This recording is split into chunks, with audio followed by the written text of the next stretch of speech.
We met with Dr. Juan Samper, who is the Global Director of Equine Services at ST Genetics. Dr. Samper is a renowned equine veterinarian and researcher with over 40 years in the field. We discussed his part in the revolutionary breeding technology happening today. What inspired you to specialize in equine reproduction? So I was born in Colombia, South America, and my dad was a dairy farmer and he was also a polo player. So I grew up with cattle and horses, and so that inspired me to go to veterinary school. I went to vet school in Colombia, and after graduation, I practiced for a couple of years down there and decided to go into a little bit more of schooling, and came up to the University of Minnesota that had a very well-known reproduction program. And there I was fortunate enough to end up getting a PhD in reproductive physiology. And so I worked in a lot of different settings now, in private practice, academia, and now I am working with this company, ST Genetics, that they specialize in separating sperm between male and female to produce offspring of the desired gender. And ST is basically a cattle company, but they've asked me to try to implement this technology into the horse world. So Right. That's what I do now. Well, I know my passion in breeding is what led me to meeting you. Jamie was asking me earlier how we met, and I know that when I tried to find out who was the horse repro guru of Texas and the country, they all led me to you. So thanks for talking to us about it today. Yeah, and while we're on that subject, can you explain in very simple terms how the sex semen technology works? So basically, the difference between a male sperm or a sperm that has a Y chromosome, which is going to end up producing a male, and a female sperm, which is the X chromosome, has in different species, but in horses, it has about 3.5% difference in the content of DNA. So what happens is that we stain those sperm, and then we put them through a flow cytometer, which is a machine that has a laser, and that laser, when it hits the sperm, it excites that stained sperm to emit a light signal. The light signal is 3.5% higher for female sperm and 3.5% lower for male sperm. That's interesting. And therefore, that difference in light emission is what the computer detects to be able to deviate the sperm to one side or the other. So that's how it works. That being said, would you say that this procedure and this technology is for large scale operations or smaller operations as well? Right now, we do this in cattle, and we have about, I think, 52 laboratories in 26 different countries, mostly for cattle. We're starting to make a little bit of inroads in Argentina, in Brazil, in Europe, and in the U.S., of course, for this technology in horses. And we're in the infancy of this. We think we have a product that is good enough to be able to make it commercial, but by no means it's the research is finished. We have a lot of work to do to maximize quality and maximize the results. Right. But we do a lot of other species as well. So there's a lot of zoo animals that we do for production of females for, conservation purposes and things like that. So Right. It's interesting to think about the different disciplines in horses and those people who would be looking for mares like polo versus maybe the Western world that would be looking for males. yeah, that's one of the challenges that we have in this, with this technology in horses, that there is no clear difference, maybe except for polo horses and for Arabian horses, where they really want females, and that's all they want. Right. And in fact, the non-desired gender is, which is the male. Sometimes it's disposed of or aborted or whatever. So they really want the females. But in most other disciplines, it is difficult to know the price difference between, the desired and non-desired gender. Right. Because at the end, there's a lot of people that just want a foal on the ground. Right.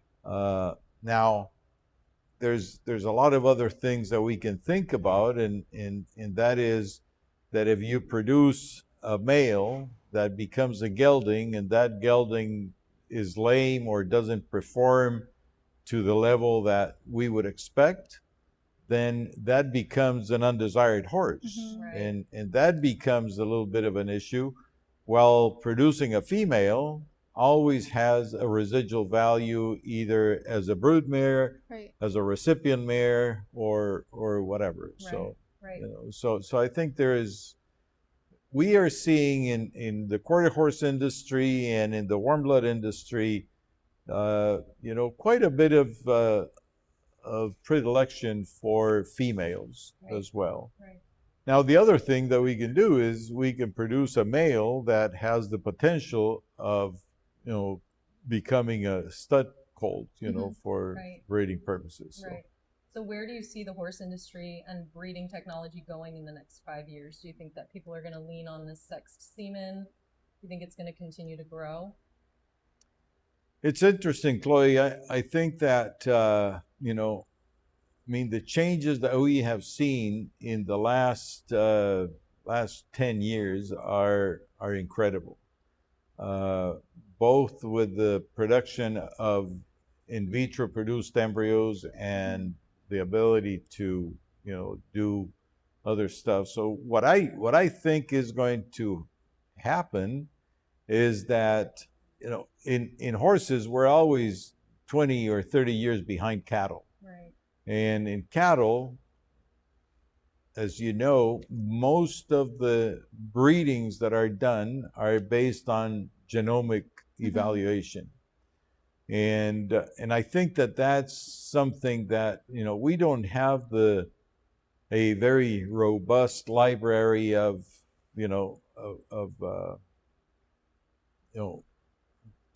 of horses that have been analyzed or that we have the genome from, but we do have, the entire genome of the horse has been already sequenced. So I think that, we have at least a very good basis to start evaluating, horses for different disciplines and different things. So I think genomics is going to be something that will eventually catch on, with horses. Right. Other types of technologies, I think we will continue to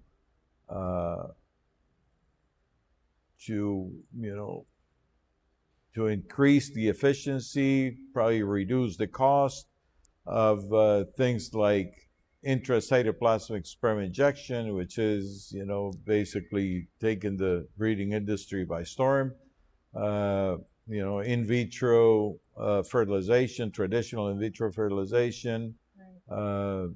Things like that. I Right. think will also be continuing to improve. Right. It's interesting what you said about the genes and thinking about selecting for certain qualities in horses, because I know doing research over different disciplines recently in the last couple of years, everybody's trying to make a horse younger.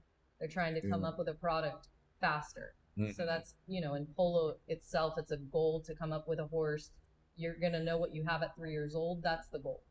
And I Yeah. think the Western industry is the same, and they seem to have mastered that now. Yeah. So I think that'll be interesting how that plays out, how to select for certain horses based on how easy they make and their progeny. Yeah. The problem with that is that we need a lot of horses to be put into Right. a library to be Right. able, you know. Is that why you see a cattle operation more? Because that tends to be a larger herd. Absolutely. Right. Absolutely. I mean, one bull can breed, tens of thousands of cows in a few years, and Right. and a horse, might breed, a really popular horse, over his lifetime might breed, 300, 400, 500 mares. Right. Right. So Right. And he might be showing and might be, yeah. it's a different dynamic. Okay. Well, is there any advice that you would give to breeders to stay competitive? Would you say keeping up with these new technologies, and what other advice would you give to people that are interested in breeding horses in particular? Well, talking about genetics, I think that, we all know, and we have to live by that premise, that breed the best to the best and hope for the best. That's good advice. And I think that, it really doesn't make any sense if you're in a world where, you're competitive and you try to produce an animal that is better or above average, you have to try to use the best genetics that you have available. Right. It costs exactly the same amount of money to breed a mare, to carry that mare through a pregnancy, to foal out that mare, and to bring that horse to a yearling stage and maybe to a 2-year-old and try to sell it. It's, if you don't have a product that is attractive and can be sold, you're gonna lose money. Right.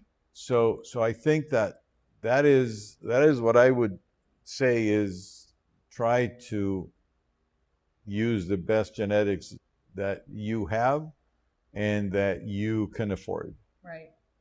Okay. That's great advice. Dr. Samper, can you elaborate on embryo preservation and ICSI? Yeah, of course. I mean, ICSI is a relatively new technology that, started almost here at Texas A&M, really, with Dr. Catherine Hendricks, where she developed a system to be able to produce embryos from mares that were not able to carry their pregnancy or even get pregnant. So basically, ICSI entails the selection of one sperm, and you basically force an in vitro fertilization. So you get an oocyte, which is the egg from the mare, and you shove one sperm into the egg, and that eventually develops into an embryo. It's efficient because you can actually aspirate more than one oocyte from a mare. You can mature them in vitro, so you might have 10, 15, 20 oocytes, with a chance of creating an embryo. The efficiency is probably, anywhere between 15 and 35%, depending on, stallion, mare, lab, different things. But what that does is it creates, in general, more than one embryo per cycle. So, you have then a limiting factor, which is the availability of recipient mares to put those embryos into it. Right. So what has happened is that people have really looked into the possibility of freezing. Some people freeze it, some other people vitrify, which is two different techniques, but here or there, the end result is that you have a frozen embryo in a tank, and then you can choose when to put it into a recipient, right, when available. That has put a lot of pressure into the industry, because we are able to produce more embryos than what we can transfer. But the results are very good with frozen embryos. What that does, though, it does open a big possibility of marketing those embryos, because most of the times the mares that were used to produce those ICSI embryos and the stallions that were used for those, for those oocytes or those eggs, are very, very good genetics. So what you have now is the possibility of sharing, selling, exporting, genetics that a lot of people otherwise would not have available. Right. So you would actually, we were talking about, breed the best of the best and hope for the best. Well, now you don't have to breed the best of the best. They're frozen already. They're bred. Right. Now you just have to hope for the best. Right. But, it is something that we can, over the next few years, I think that, export of embryos is going to be something that becomes a possibility. I don't know how easy it's going to be to export embryos between continents, because of zoosanitary regulations and things like that. Right. But certainly within countries in South America and Europe, things like that is going to be something that, and people right now, we have more embryos in a tank that that are going to be very difficult to get a true pregnancy out of. So I think that people are going to have to start looking for options to sell, market those things, because they have a good amount of money invested in those embryos. So. Right. Well, maybe there will be people that are interested in starting breeding operations but don't want to have to start from the bottom, like you said. If they know there's a pair that works, absolutely, a combination that works, you start with that combination, and that's what's really cool about being able to maximize on that. And if you know something works, you don't keep breeding, diversify when you can, but start out strong with a base. Genes and yeah. Okay. Well, thank you so much for meeting us here today, Dr. Samper. Well, thank you for inviting me. I hope that this is a at least informative absolutely thing for those that watch it, and and good luck with your business. This sounds like an awesome initiative, so congratulations. Thank you. Thank you, Becker Equine, for allowing us to do this interview at your beautiful facility. Check out beckerequine.com to learn more about their equine veterinary practice in Navasota, Texas. To learn more about ST Genetics, visit stgen.com.